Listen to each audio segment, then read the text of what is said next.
I'm Hayley. I work at Hey J's Bistro, Piccolo Kitchen Bar, and the Butcher Block. I'm the pastry chef for all three restaurants and manage, bartend, serve up front at Piccolo here. And today I'm going to show you how to make the Doc Holliday cocktail. Okay, so it's actually a pretty easy cocktail to make. We're using the huckleberry flavored vodka from Warrior, which is actually super local. Their stuff is really good. And we're going to do 1 full shot, which is 1.5 ounces of that. And then just some triple sec. Another full shot, 1.5 ounces. And we're gonna flip this guy over and just do ½ an ounce of some lime juice. We do fresh squeezed lime juice here.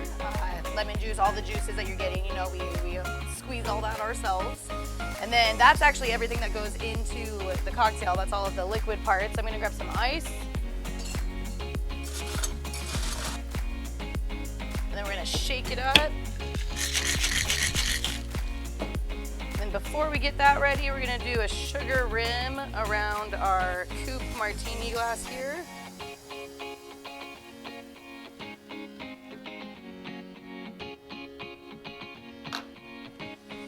Give it another quick shake.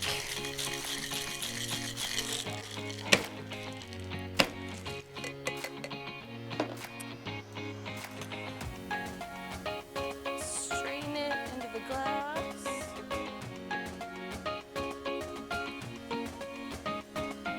So it looks nice and frothy and cold and delicious. And then final touch, we're just gonna put some frozen huckleberries in there. And then after a second, that'll give it a little bit of the purplish color, but for right now, it just kind of looks very icy, cold. But that is the Doc Holliday. Cheers.